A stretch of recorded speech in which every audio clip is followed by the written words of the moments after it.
찬송가 314장입니다.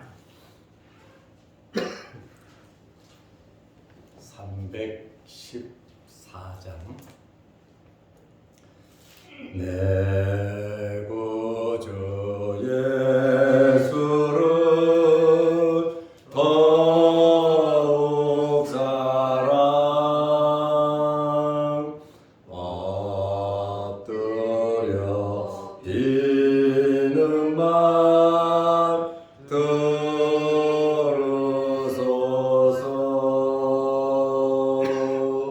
내 진정 소원이 내 구주 예수를 더욱 사랑 더욱 사랑 이전에 세상 나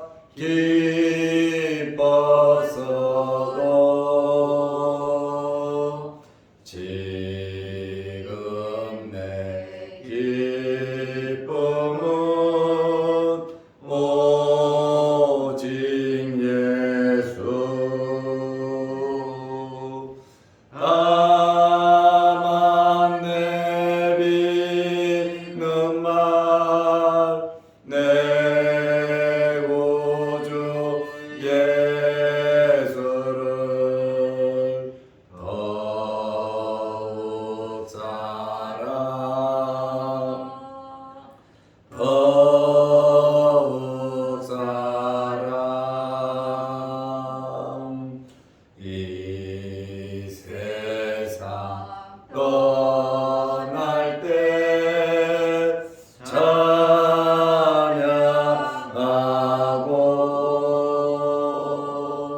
숨질 때 하는 말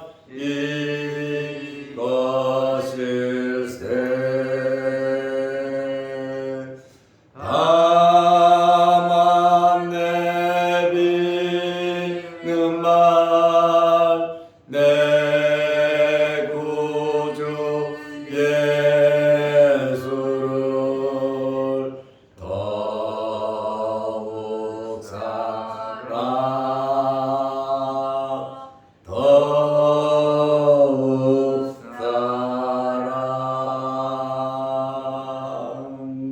아멘.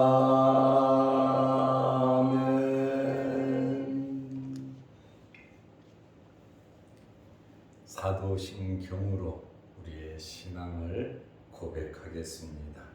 전능하사 천지를 만드신 하나님 아버지를 내가 믿사오며 그 외아들 우리 주 예수 그리스도를 믿사오니 이는 성령으로 잉태하사 동정녀 마리아에게 나시고 본디오 빌라도에게 고난을 받으사 십자가에 못 박혀 죽으시고 장사한 지 사흘 만에 죽은 자 가운데서 다시 살아나시며 하늘에 오르사 전능하신 하나님 우편에 앉아 계시다가 저리로서 산 자와 죽은 자를 심판하러 오시리라. 성령을 믿사오며 거룩한 공예와 성도가 서로 교통하는 것과 죄를 사하여 주시는 것과 몸이 다시 사는 것과 영원히 사는 것을 믿사옵나이다. 아멘. 하나님의 말씀 누가복음 5장 10절 11절입니다. 세베대의 아들로서 시몬의 동업자인 야고보와 요한도 놀랐습니다. 예수께서 시몬에게 이르시되 무서워하지 말라. 이제 후로는 내가 사람을 취하리라 하시니 그들이 베드로를 육지에 대고 모든 것을 버려두고 예수를 따르니라. 아멘. 11절 말씀까지 보았습니다. 예수님께서 베드로를 통하여 놀라운 역사를 이루셨습니다. 본인들도 굉장히 놀랐지만 함께 동참했던 동역자 야고보와 요한, 그들도 배를 가지고 있었습니다. 게네사렛 호숫가에 배 두 척이 있었다 그러잖아요. 하나는 시몬의 배였고 하나는 야고보 요한의 배였습니다. 베드로가 고기를 엄청나게 그물이 찢어지도록 잡히자 동업자들을 불렀어요. 빨리 와달라고. 그래서 두 배에 고기를 실었는데 고기가 얼마나 많은지 배가 물에 잠길 정도였다. 잠기게 되었다. 이렇게 성경이 말을 하고 있습니다. 이들은 엄청나게 놀랐어요. 베드로도 놀랐고 동업자들도 놀랐고 또 주변에 있던 수없이 많은 사람들도 깜짝 놀랐습니다. 10절 말씀에 보면 세베대의 아들로서 시몬의 동업자인 야고보와 요한도 놀랐음이라. 엄청나게 놀란 겁니다. 평생 어부로 살던 사람들이 고기를 잡고 놀랄 정도라면 어느 정도인지 우리는 대충 생각할 수가 있습니다. 야고보와 요한에 대해서 두 가지로 설명을 하고 있는데, 첫째는 세베대의 아들이다 이렇게 말을 하고 있고, 둘째로는 시몬의 동업자다 이렇게 두 가지로 이들을 소개하고 있습니다. 그리고 예수께서 시몬에게 이르시되 무서워하지 말라. 이제후로는 내가 사람을 취하리라 하시니, 여기 사람을 취하리라 라고 하는 10절에 보면 이자가 적혀 있어요. 이자가 성경에 보면 적혀 있는데 어떻게 또 다르게 번역을 할 수 있냐면 헬라어의 의미는 사로잡으리라 이 말이에요.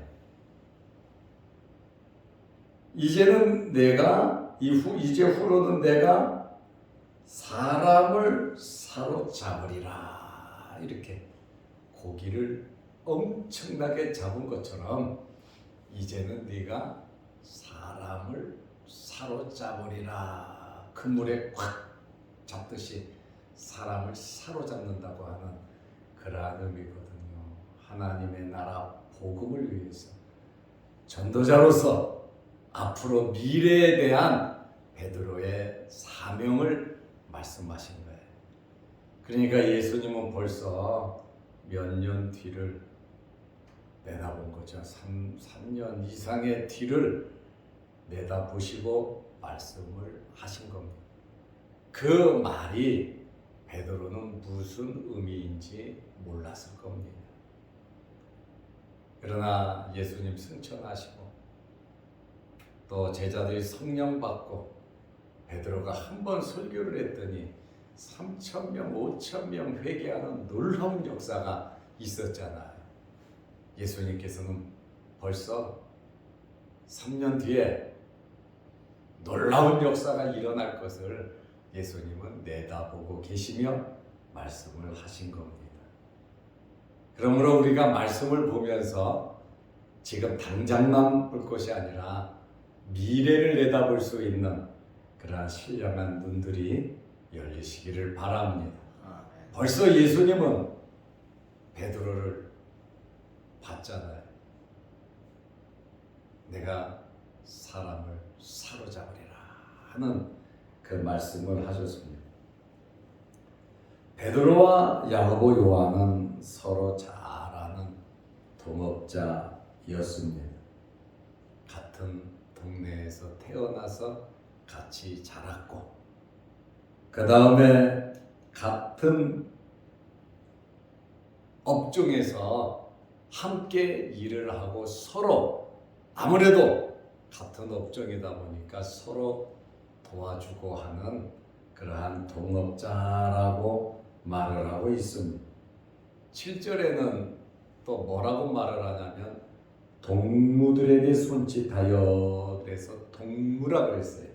친구, 동무, 친구이면서 서로 도와주는 그러한 동업자라고 하는 그러한 말입니다. 서로 깊은 교제를 하는 관계라고 볼 수 있습니다. 동업자라고 하는 이 단어는 코이노노이라고 하는 단어거든요. 동업자, 코이노노이, 공통적인 일을 하는 사람, 어부잖아요. 공통으로 같이 일을 하는 사람. 두 번째로 서로 도움을 주며 밀어주고 끌어주는, 그리고 섬기는 자라고 하는 그러한 뜻이 있습니다.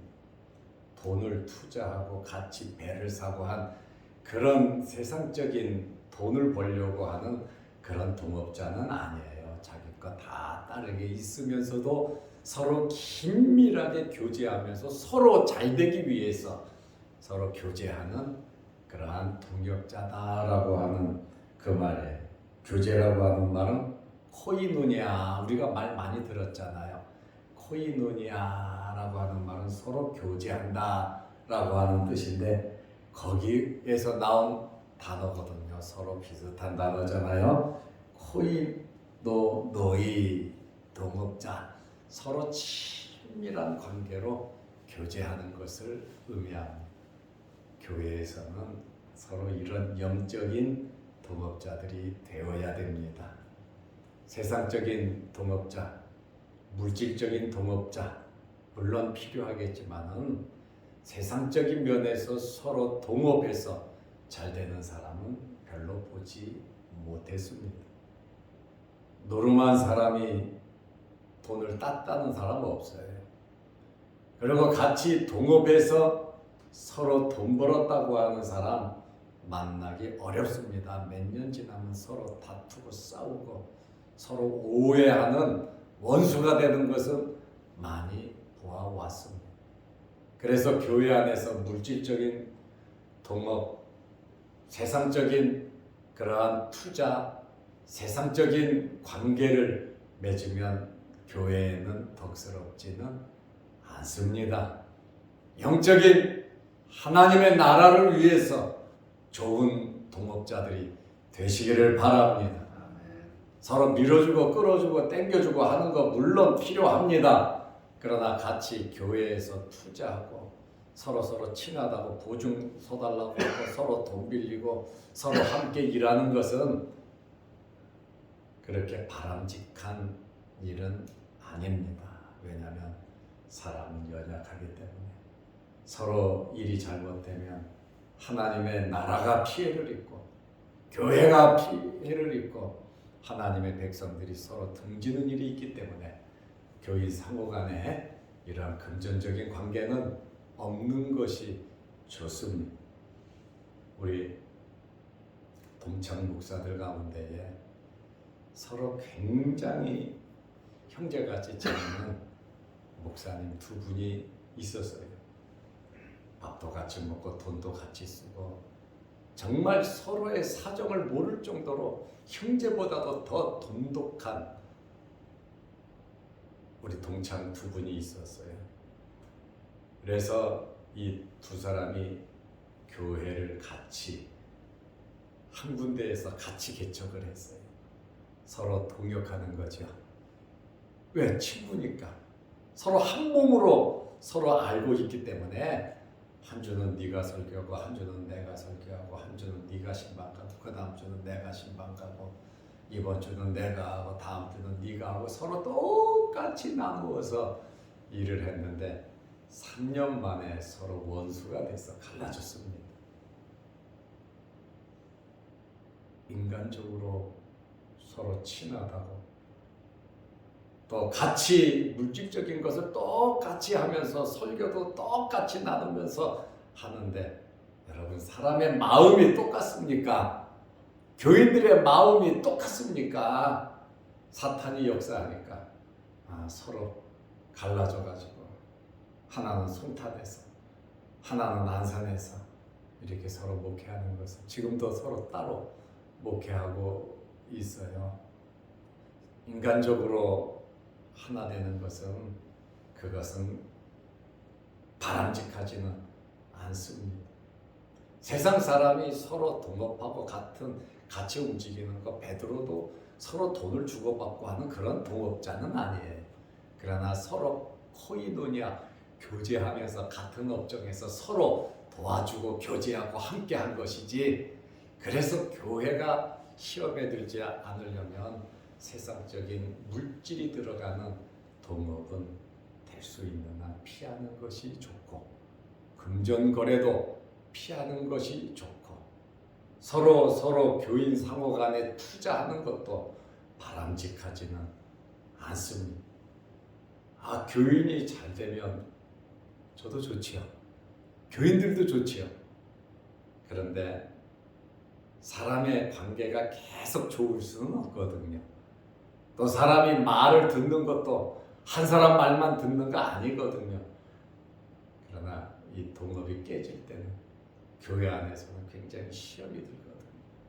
그래서 우리는 이런 면에 있어서 신경을 많이 써야 하는 것입니다. 코이노노이, 서로 도움을 주면서 숨기는, 세상적인 방법으로 돈을 벌려고 하는 그러한 것은 아니라 교제한다라고 하는 그러한 말입니다. 그래서 시몬의 동업자인 야고보와 요한도 놀랐다, 이렇게 말을 합니다. 예수님께서 베드로에게 먼저 이제 말씀을 하셨습니다. 무서워하지 말라는 거예요. 굉장히 두렵고 굉장히 무서웠던 것 같습니다. 주님 말씀에 의지하여 그물을 내렸더니 밤새도록 그물을 던져도 한 마리도 잡히지 않았는데, 주님 말씀에 의지하여 던졌더니 엄청나게 고기를 잡히는 그러한 모습을 보면서 베드로는 예수님께 무릎 꿇어 엎드려, 주여, 나를 떠나십시오. 나는 더러운 죄인입니다. 거룩하고 깨끗한 분이 어떻게 나 같은 죄인과 함께 할 수 있습니까? 나를 떠나십시오. 나는 죄인입니다. 굉장한 두려움, 놀라움이 그에게 있었어요. 그런데 예수님께서 무서워하지 말라. 이 무서움이라고 하는 것은, 이 두려움이라고 하는 것은 구약 시대에는 하나님의 임재를 느낄 때 느꼈단 말이죠. 구름기둥, 불기둥, 하늘에 빽빽한 구름, 천둥, 번개, 이러한 하나님의 임재를 느끼면서 이스라엘 사람들이 굉장히 두려움을 느꼈습니다. 그리고 천사가 나타났을 때 엘리사벳도 그랬고, 마리아도 그랬고, 사가랴도 그랬고, 천사를 봤을 때 굉장히 놀라고 두려웠습니다. 그 다음에 부활하신 예수님 무덤에 가서 천사를 만났을 때 기절할 정도로 두려워했습니다. 무서워했습니다. 천사들이 계속 하는 말이 뭡니까? 무서워하지 말라는 거예요. 이러한 영적인 이러한 일에 압도된 이러한 두려움을 말하고 있습니다. 예수님께서 바로 편안함을 주시는 분이시다, 그 말입니다. 두렵고 힘들고 어렵고 고통스러울 때 찾아오시는 분은 주님이시다. 주님께서는 우리에게 편안함을 먼저 주십니다. 책망하고 뭐라 그러고 막 호통치는 것이 아니라 먼저 예수님께서 우리에게 주시는 것은 평안함입니다. 저는 여러분들이 이런 편안함이 있으시기를 바랍니다. 예수님과 함께 이런 편안함을 가지고 모든 일들을 행해야 하는 것입니다. 풍랑이 일 때 예수님께서 풍랑을 잔잔케 하시고 그들에게 평안함을, 무서워하지 말라고 말씀하셨습니다. 부활하시고 제자들을 찾아오셔서 너희에게 평강이 있을지어다. 무서워 떠는, 두려워하는 제자들에게 평강을 주님께서 말씀을 하셨습니다. 지금 많은 사람들이 놀라고 두려워하고 있는데 특별히 시몬 베드로에게 무서워하지 말라 하고 편안함을 주시고 그에게 사명을 주셨어요. 이제 후로는 내가 사람을 사로잡으리라 그랬습니다. 어부로서 고기를 잡고 평생 먹고 살았습니다. 이제는 예수님께서 고기 고만 잡고 고기 잡듯이 사람을 사로잡으라고 그에게 사명을 주는, 다시 말하면 베드로를 예수님의 제자로 콜링, 부르는 그러한 시간이다 그 말입니다. 베드로는 예수님의 이러한 부르심, 예수님의 말씀을 듣고 어떻게 했습니까? 5장 11절 말씀을 보면 그들이 베드로를 육지에 대고, 그들이 그랬잖아요. 베드로, 안드레, 야고보, 요한입니다. 그들이 베드로를, 배가 두 척이 있었잖아요. 시몬과 안드레의 배, 야고보와 요한의 배, 이렇게 배가 두 척이 있었다고 성경은 말을 하고 있어요.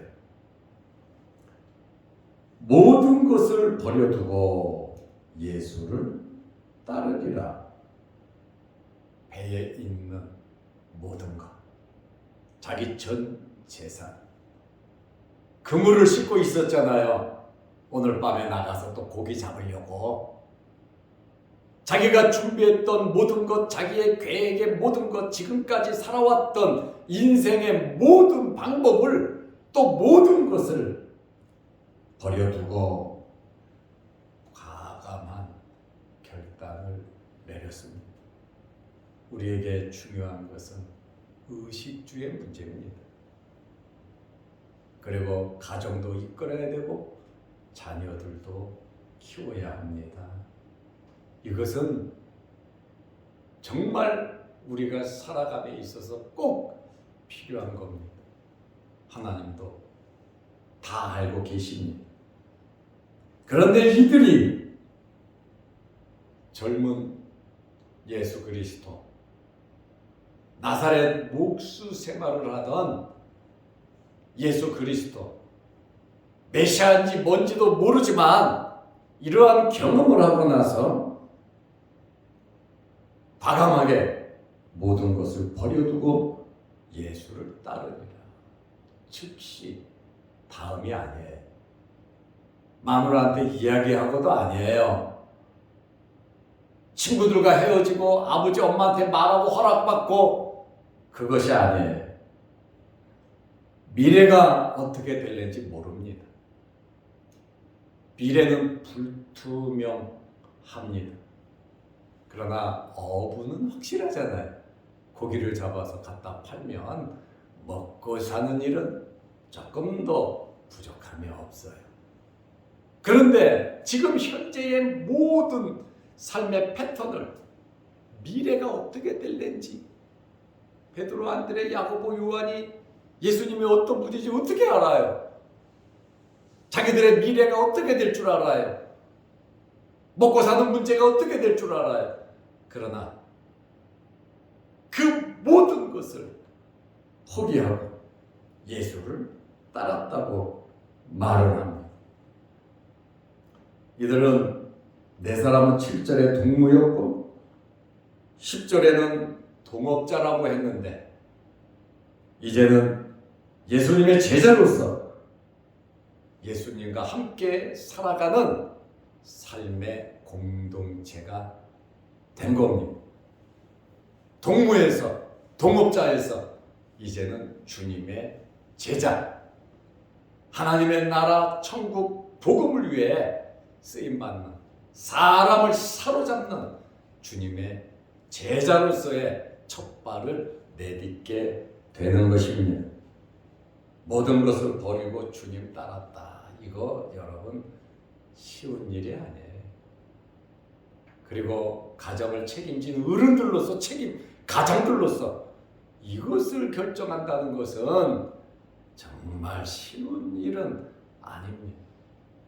그러나 주님을 따름에 있어서 여러분 고민할 일은 아닙니다. 즉시 따라야 합니다.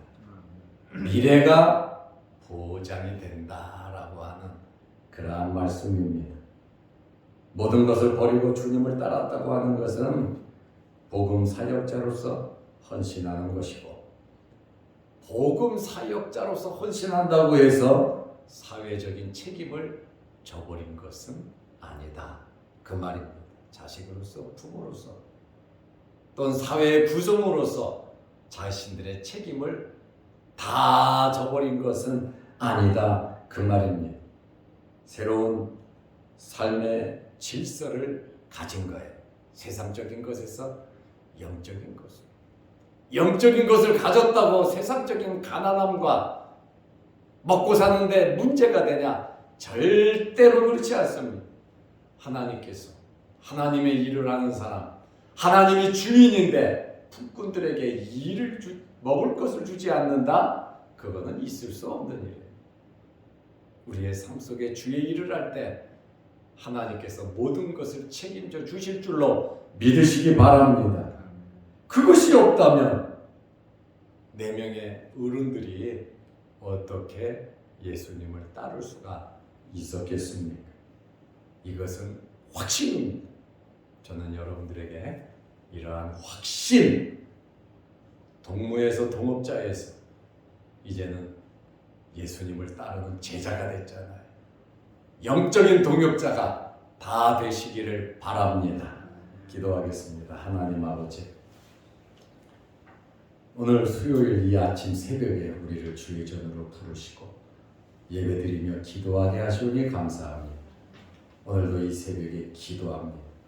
시몬과 그의 동업자 야고보, 요한도 놀랍고 또 예수님의 이 부름에 모든 것을 버리고 예수를 따른 것처럼 우리의 남은 생에 예수님을 따르게 하옵소서.